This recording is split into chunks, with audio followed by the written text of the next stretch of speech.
matshwenyeho re hapeletsa ke mathata re hapeletsa ke tlala oh rio ripo oh matshwenyeho ba le setseng rapelang fela rio ripo ta mathata salina fela ke thapelo rio ripo ta mathata salina rapelang fela ria sione share and other person CTEC TV shows me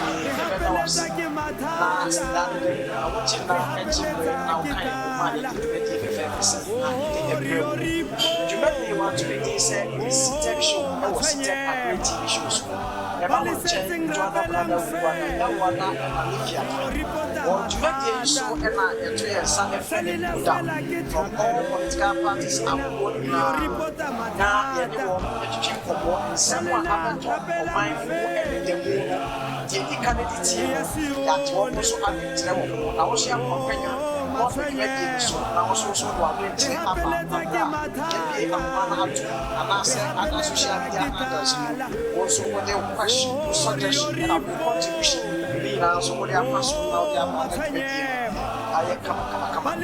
Young people, which are in comments, and I'm to don't call it to my also come here for Mr. Harrison, so they head of technical issue and my city at the same time, all the media from so with in sound quality, video quality, and a bit so clear pictures.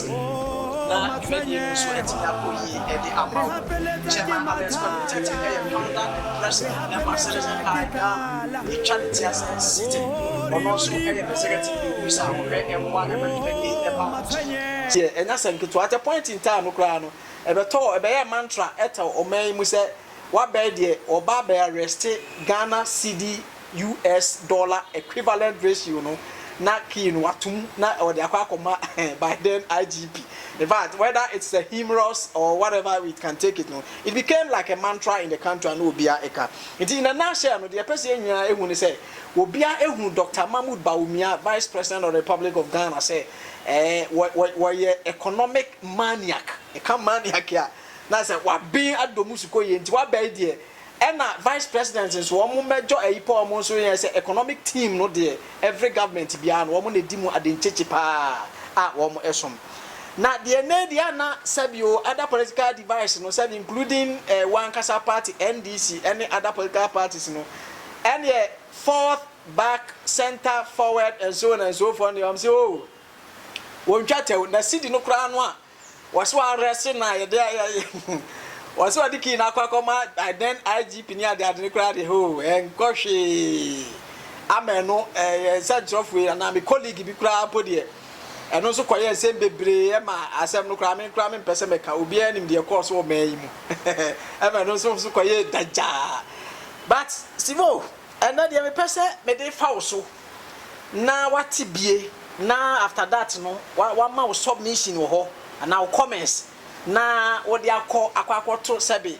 or woman no papa mo mix NDC as a political party woman him a kukudam for name say Dr. Bawumia esin ne calling to say Stephen Baha catch any play na sabi with all due respect on tie ye na on first message no engo kan kire nikuo aye National Democratic Congress Steve asem wo kan ye na say wo say NDC moye in fact propaganda say kasenka ye media first class crowd e can be the first class dia and kind of that na me de be mamu wo say moye one of the greatest propagandists momo de asem ye ka propaganda marefo mo amoti atwa man ti mikro mo e bia obi a won hye dante ye ka say we asem we propaganda na de we propaganda na say asem no hye dan nya no kure sa but wo ke kan asem bia me ne kontompo ne no kure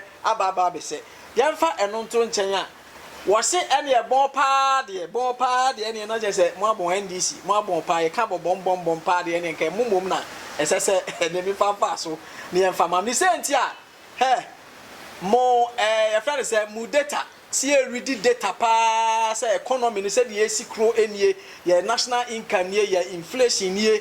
These are some of the available figures ya say utimi comparative analysis. Bom NDC sare we na data ne wan na monti ase enu ti na dwuma mo aye pa na obi age o matumu no momo de motan say onya ahwe na emu wono kra na abon no it this is your message. Minia medasi be Mesre His Excellency Dr. Mahmoud Bawumia, the Vice President of the Republic, and then the Sebab yo bi ana onti ni ye. Na onti as say governance is a serious business. Na office na okita sisi ya no. Me pa na chew say onfa bu ni die na koredie eni nyansa enkita office no.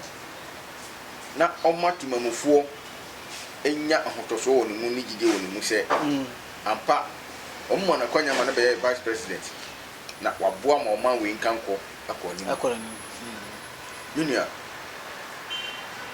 say Dr. Mahmoud Bawumia ka kire say ye expert in propaganda and na medi ne ho yawo na timamuni bia so besere sabu na obedi ne ho yawo no da bia me ka kire say Ghana na yewo sisi ya no he say ada di pefe amatimamuni bia hu say ye wo King Nebuchadnezzar mamuo and ye wo King Solomon mamuo. Okay. King Solomon mamuo ni ye His Excellency John Dramani Mahama, the former president.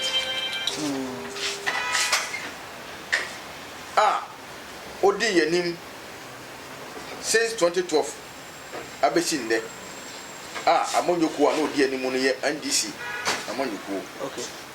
Ena ye ka na yakasa King Solomon sanse ye nya anyansafo animdifo momo bedi amonyoku wo yenim na ohwe amonyoku no muso a ye wo animdifo akukudam ye wo nyansafo akukudam wo mo da sunye so agina oma we hu agina oma ne kanko ho. Enti me kire wade bi timamufo adwene nkoso. Okay.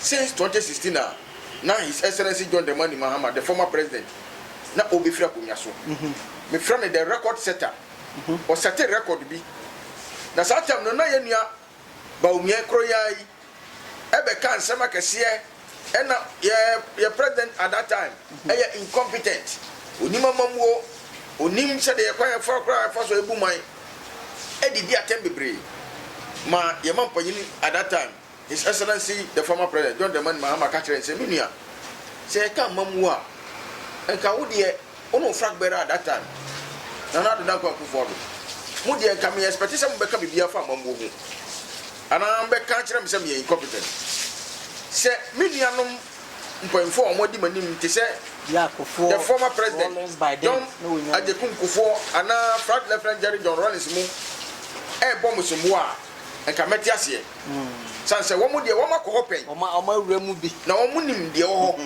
no mahu de wo ho nti wo mu de wo mu bom so mu a magi atum. Okay. Sanse wo mo be ye bi pen na mu de afa na mu ba mu nya nkọ hoda mu nya wura mu kura de wo ho no mu nim na mu be kọ no de besi wo ho so no mu nim nti akaye kasa mu de mbe di de ti ameka che say His Excellency John Dramani Mahama, King Solomon oye the record setter na ninie chiremu. By the time we left office in 2016, we financed the budget from our own revenues. We did zero central banking financing, which put the economy on a platform where if the incoming Nana Akufo-Addo's administration had taken over with the additional oil revenues and things, it would have reflected directly on the growing of the economy. For Ghanaians to be free from hardship. That is a record ever. Through my own research, through my own investigations, President Bianu Awais Adian, His Excellency John Dramani Mahama, has set this record not to hold. Now, President Bianu breaking this record. What we have financing? What financing the budget? With popular zero salary di ade we ma refo bi. Double salary di. By the time we left office in 2016, we financed the budget from our own revenues.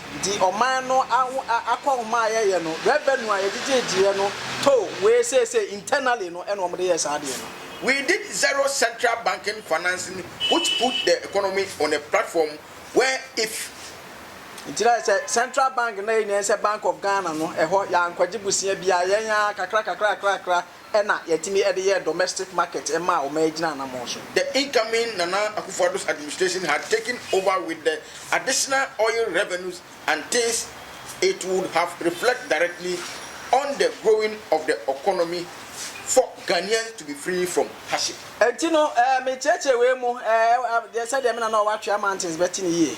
And this Saturday, they know I think Uhium Pano and not the year internally generated funds. One more a year, ma economy no anasi yesika same dia na mo so chebe no. Ekosi semra no mbefri na emom aban ye wo MPP abekure bass we die. Na nka hwe bukura no a ene na chese oil ya na jaya ye bompa ye sufre nyame e dia bayi esika ne ade de nkeni se o my Ghana whether COVID-19 or not no ye ho e kire ye. The patch on my foot, me at was money. Yamisha be brave, Medasi be brave. One yan to was young Matimamuni or tea. Sanity. Macasamina and Nakurasi. Ewo Tetima, Akufruma, and Tiasia. What I say? This is the King Solomon, you can watch him. Okay. Now, at that time, as presidential candidate, Dr. Mahmoud Bawumia, a friend is incompetent. Yeah. Upon Papa way incompetence in Yinano. This is the record he has set down as a president. And I am telling you on record, say, from Ronnie Sapenso, Kufuor Penso, Professor Mo Sapenso, ABC John Dramani Mahama Penso, record wa His Excellency John Dramani Mahama Asetia to home. Makaya Charity Mamufone won't name. No president going forward, no president can either set that record. That's unprecedented. No president. Okay. Inti akasa papa ne King Solomon a timamuni bi o tifie nne a o he nne no beti asese ampa. His Excellency John Dramani Mahama ye kana sem no oye nyansafo oye nimdifo obre ne ho ase na o nyansa ni nimdia Nyankopon dia dua ne mu a o de mabo o manwe. Minia ba memra vice president asem na o kan no so. Yenkwe. Se NDC for ye ka propaganda is ya. Ye expert in propaganda. Wow. His Excellency Dr. Mahmoud Bawumia.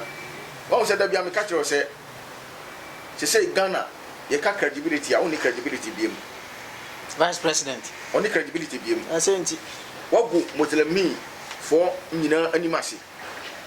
San say Udia Tro as Vice President. Never be a Tiffy 3.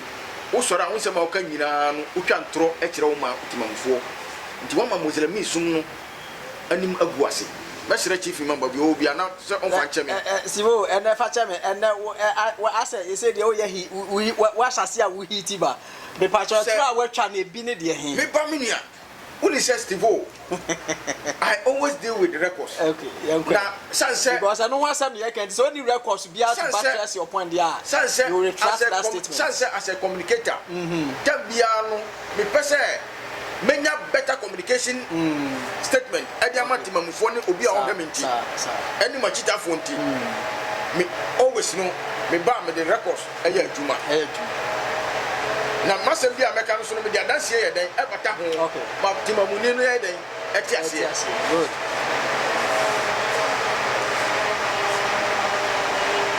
minia yako o hwe pepa ye kitami ya gogo and I'm a corner. The Minyanto was every day, which is Wikipedia. Okay. Also, Google claims Vice President of Ghana is the biggest liar in Ghana. Wikipedia, Idaho. Okay. What I saw when I can't do, yes, Google says here. Also, Google claims Vice President of Ghana is the biggest liar in Ghana.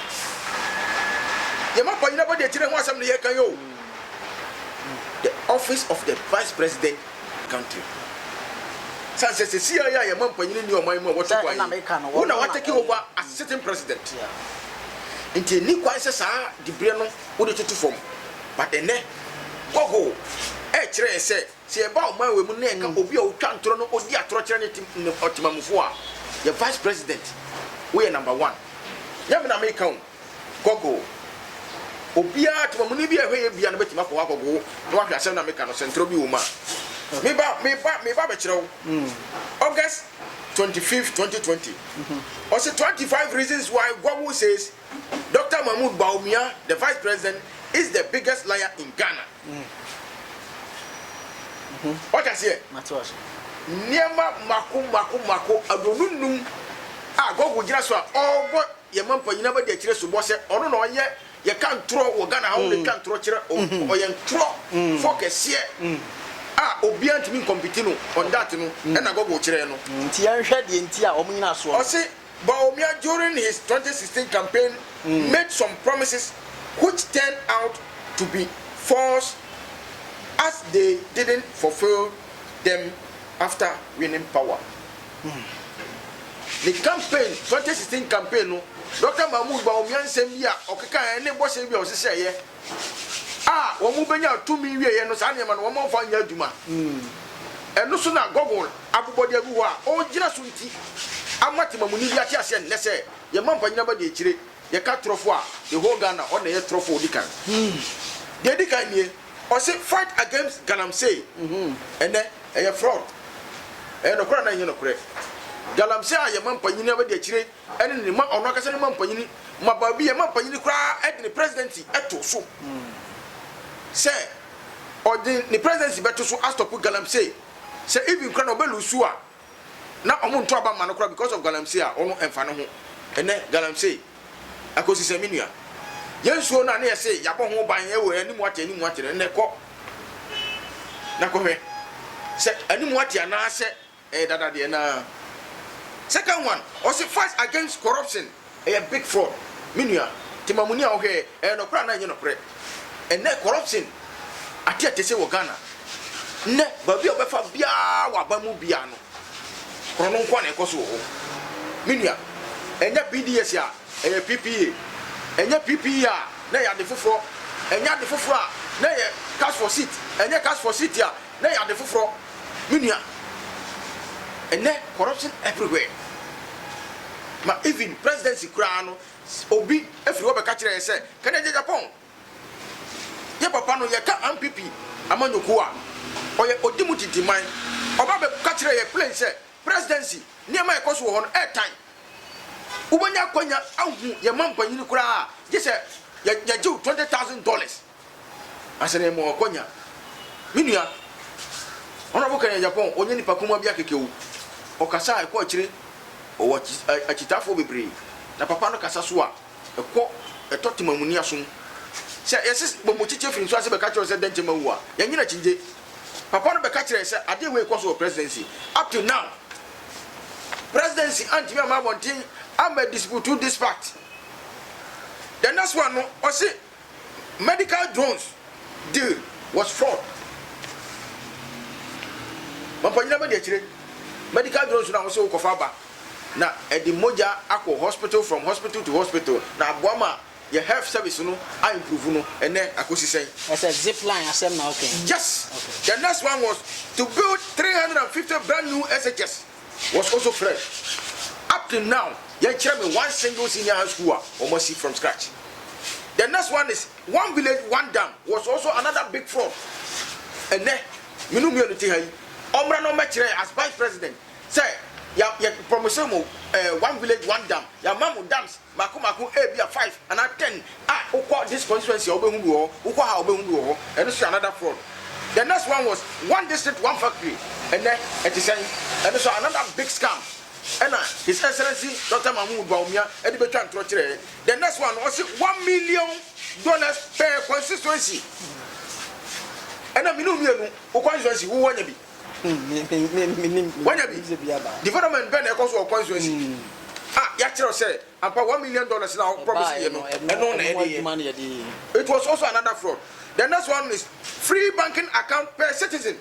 Dr. Mahmoud Bawumia Oboshe ni o say Obama free banking account per every citizen in this country so far as the person is a Ghanaian. Boshe way and this is for the Ekosema. The next one is protecting the public purse. And the public purse no atonsuom amansuo ye mumma ma akuba luka kraka na minu mienu amhwe kra de ushema ye besa atonsuo no mu biem. The next one is or say no village will be without toilet. And so another big scam. And ne ye misa se villages no obi anya toilet ni bia na. The next one is make Accra the cleanest city in Africa. Minua and ne Accra ofo ba bia ebora.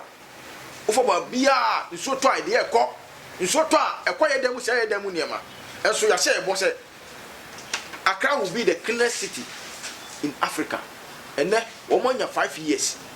One more sign and hand over power to themselves as MPP government. First term in second year. Any Minia Accra, I had the cleanest city now, Musha Obona. The next one, I see job creation.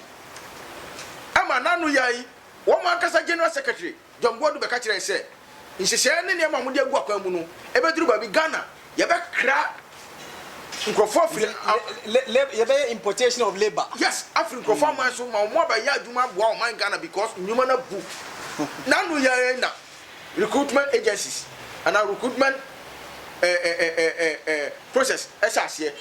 You will be Kumasi, you will be Northern region, you will be Greater Accra, you will be Brunhafo, you will be Oti region, Savannah region, you will be Naikoso, some Mabun, a pre, a Tumrika, a Bumukia Setito, a Copreduma. And so now a particular political party general secretary abakachire say insisiane ne mom de gwakwa mu no ye ba important conform afro mama so mama ba yaduma minia e asemse be Ghana fo bosha Dr. Mahmoud Bawumia share no ebi ni o say promise to operate lean governance minia o sa share ye bosha wo mo de wo ma ban de ebe ye abanya ebe ye kitwa bi sanse wo munima ho kire ne niema ekoso wo man mu na His Excellency the former president na ba ne de waye ne kakraka e na odi family and friends na ebu na on record omunya tumi ni wie no wo mu pe na omu ya banya wo mamma ministers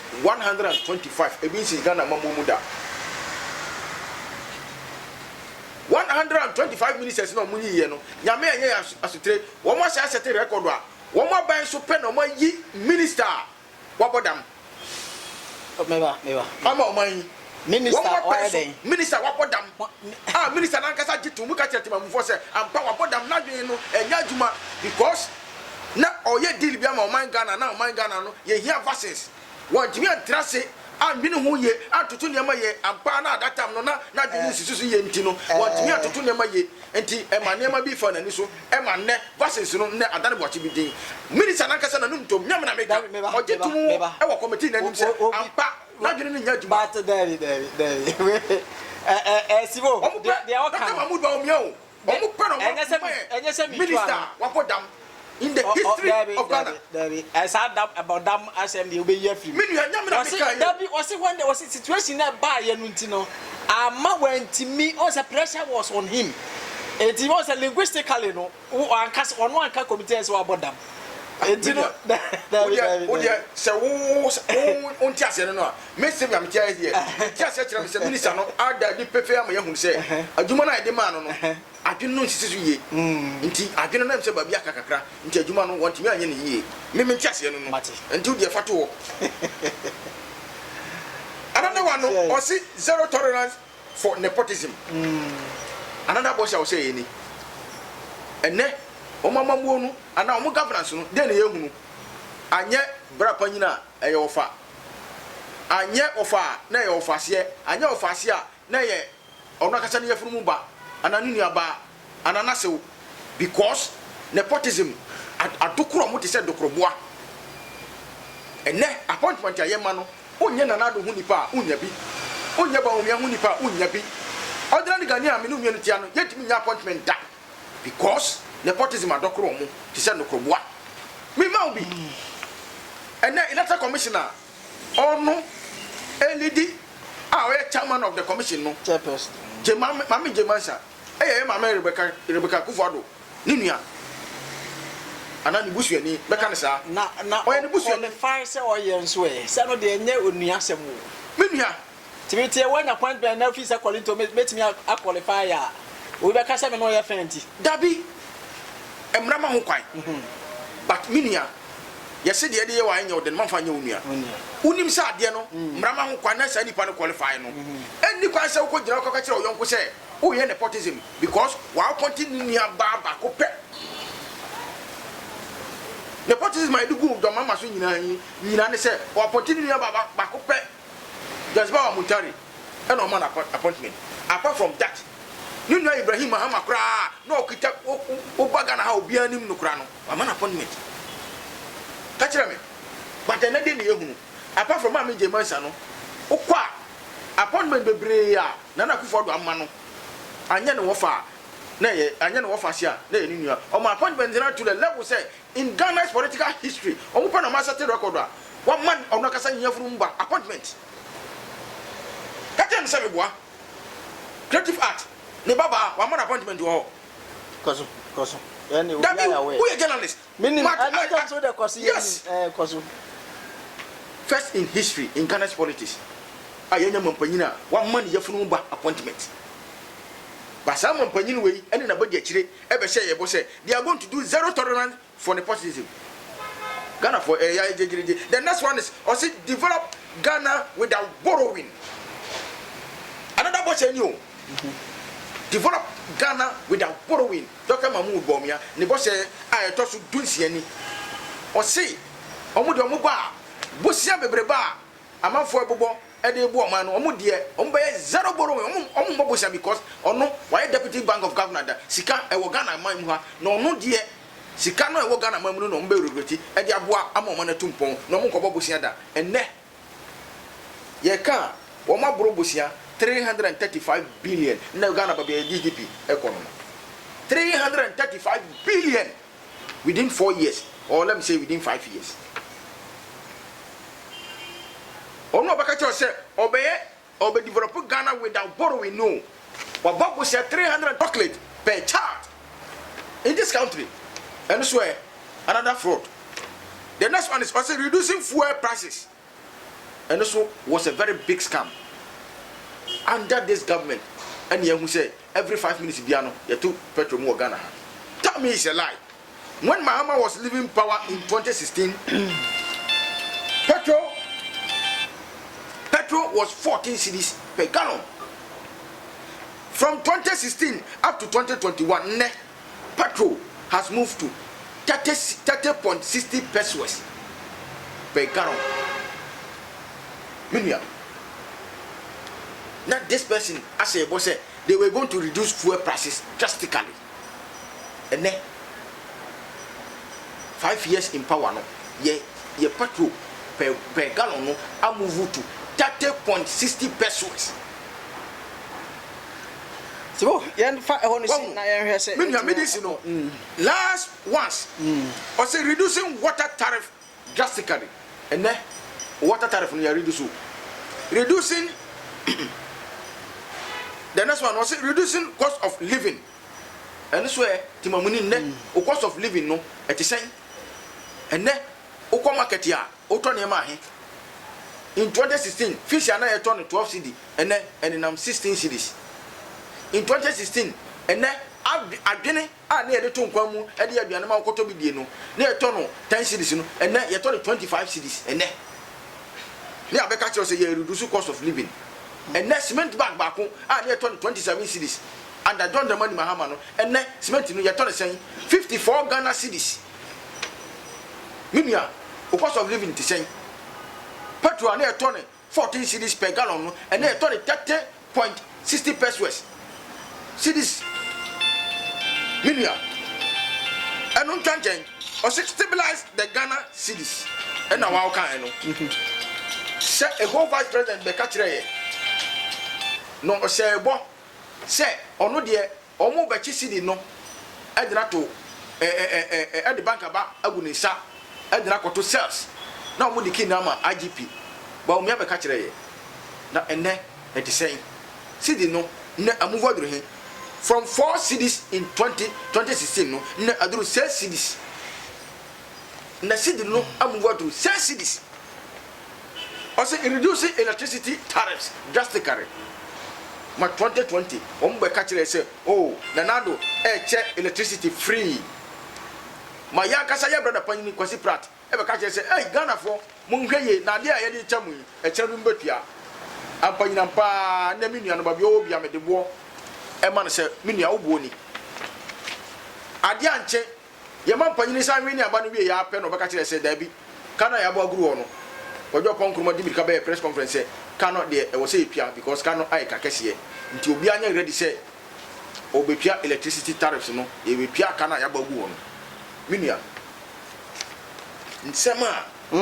Wikipedia Google edit to ho edit back in the statement say Google claims the vice president of Ghana is the biggest liar in Ghana no and na mabro so ade ama no very well ntitimanu mu bia wo hweye na no pan no mabro nsam so gu ho wo so betumi akoye research na wa hwese de make no e ntura na say no kre okay na wa gya tum sampa ma me kan kire say ba omia ye ka obi o twa ntura or the first in Ghana. So what you say? In the Sunday Bible, because say, and this is for your propaganda, and I expert in propaganda. No one will be free, never be all by. As vice president, ya, she say, "Oh, person obey Mampanini." Now all prepare and also obey Mampanini. Janeti. Minya, you found Contompo and in Nada and Medio Mampanino. Because, when forces are come to Contompo Fidia, who be here, Jawadi. May I say very well. I say a CTEC Agri TV show, senior the CTEC show. Yana Stephen Asante or your NDC communication team member Ayawaso Central and a Wabaha 101 Yana Chicken Como and Sebia a pop up a free and raw and as I made the candidate na and also the war the submission and or the ABC and also I do so to me a Fred media so Nafa was suggestion contribution question Nafa in answer the count media any day. Wabra wafre 0244555142. At the same time, a WhatsApp kutia wosemba and also your bedje na jimra can kind emusem no at the amount not just say also who said here and na AC air crow anyway. Afe channel so Emma is a citizen I Ghana transit seated. Ne fa agriculture so no na wo so asoya asna dan dan na oboa eme de dwumadi ebrewo Barrister Logistics almost any can luxury cars pa dia wo mo di mutintima pa wo mo so asomu bia wo mo hwe eboa ema dwumadi eba wo nche dwada brada ukuada yawada na fe ni fiada eno tinu ahye ne so numbers e twagu ase ni nyina no wotimi efre Barrister Logistics anase citizen na city na eno so no mo twetwen komo panifo no ho no be twetwen komo no terms of payment wabra wabase ema luxury car na so dem na dwodwo ho na fa business na ene na so entimin koye enfa ema ma me fa enchia we more den enso enko ema Jonas Owusu Sechere me of an impa wo Virginia in the United States of America woni wabusu na sister Vic and afi wo ma enu nyina afi obi bia ogina jimre all over the world monso mutimi ehwe yen de mo contribution eba wudwumadi so no ye beda mo asiye papa se dande na mogina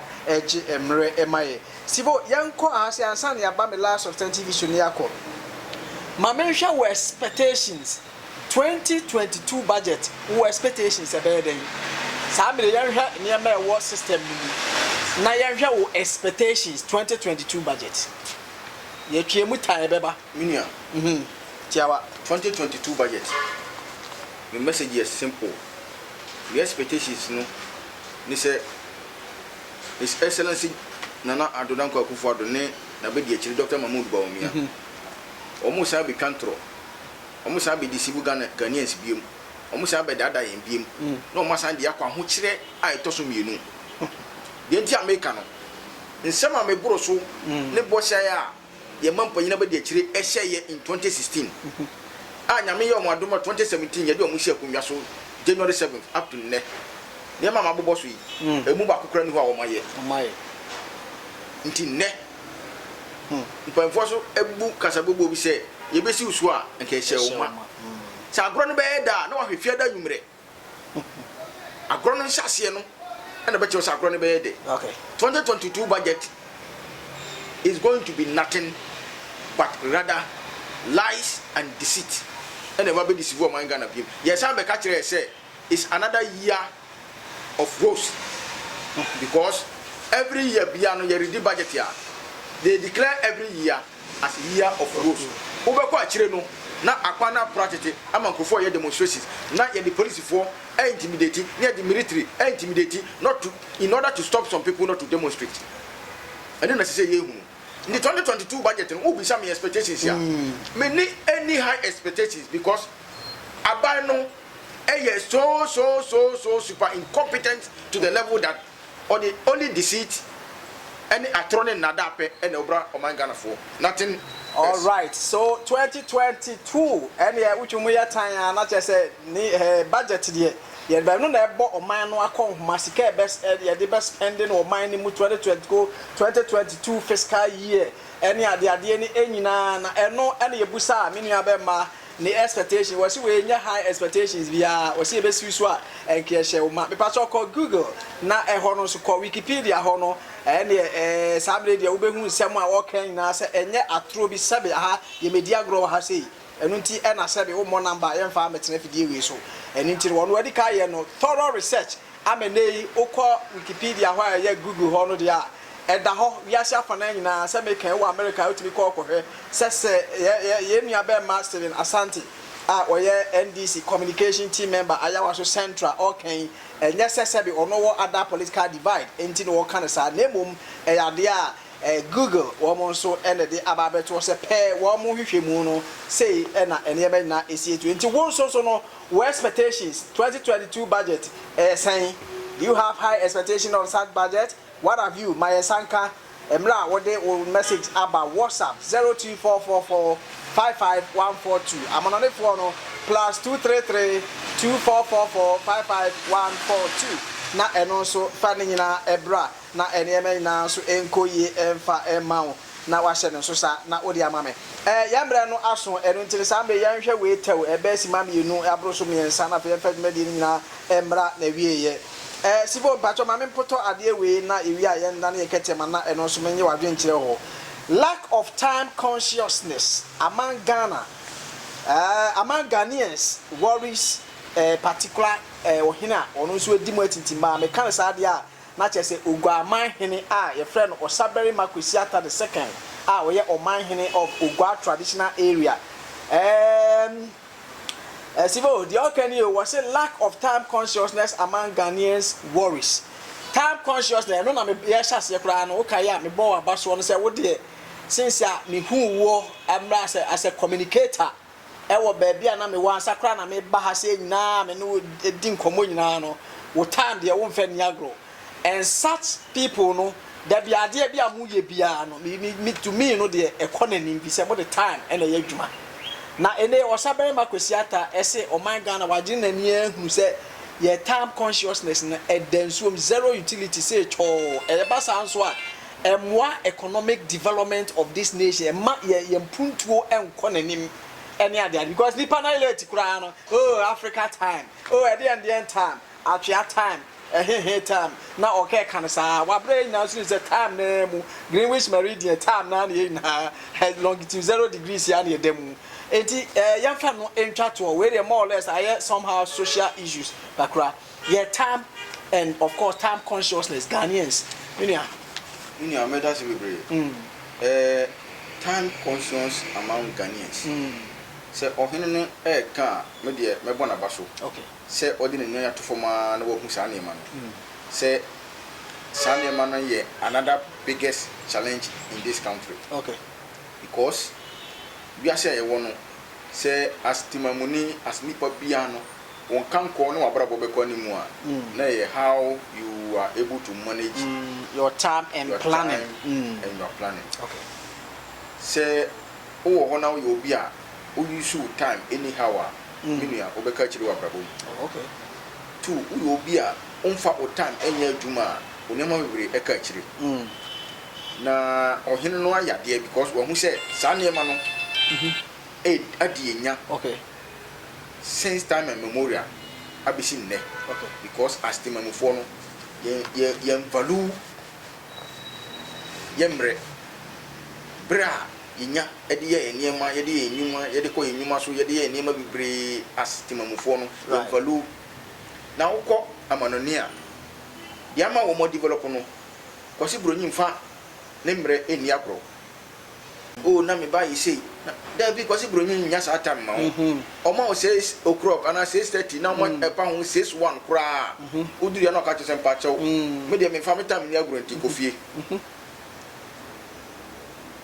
na me susue mu no se o ma no ye betena se ne ehunu se saade we biggest challenge in this country ne ya sase apene puma sibre ne atoto ne ma yi ne aso saade na no wo ma we mu a I can tell you ebe bo mama we ye putu akonanim because se de mre eto ye bibia ye ho a ebe boa chance ebe mo ye nya mre ama ne ma bia ka cha ye ntimi nya ni nyina ye tima nya mre na ye de ye because you will see a time no unnecessary ade bia ensem fata no ne akose mre wo ho na ba bia se ye de mre ekone ekwohwe ne etoto ne ma yi no na eno so fa ko na sa ade no da ho na edi yenya entimi de ohene no mebo na ba so ba bia wo bia na matu chama ne se in fact why ade se watumi atrasia a rectify problem we na oni tu ye nim as oman na ma se as timamufo no ye trase we to so na yentoto nyema ne mfa enkwa dwendwene mu ne ho se ohene na asem na oka no krede bi wo mu ana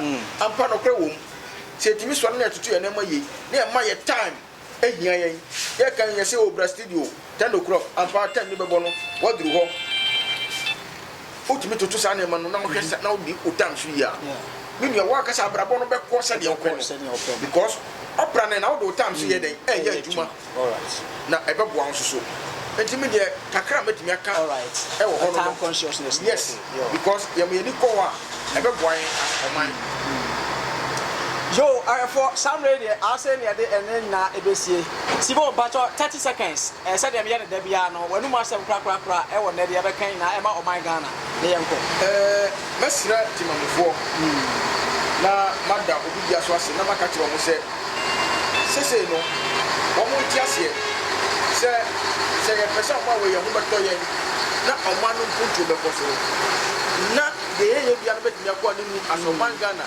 na the new Ghana na ye nyina ehwe no e betimi aba mama ye a ye sha ko ye chine nkofa sanse mpo se sankofa ye nchiri ye se ye chi akwa na ye kwa kofa the King Solomon, His Excellency the former president John Dramani Mahama amana bedi ye nimu biem asmampanyini na wasai amayen amamu papa amamu a asundwe wom amamu a ahoto wom amamu a ayarsa wom amamu a ede oman we be kobo sasa so sanse ye frɛ no aye biafo sanse waye bida ye ni nyuma waye ye ni de obetumi aye na ni din efata no se bedi akon sanse wakon bi pen na waboa ma oman we akona nim because obobusa 54 million Ghana cedis and obobusa 54 billion Emma oman we ya enne otim de nesase ne bo e ka say mama mu kajetia market mama mu afar military hospital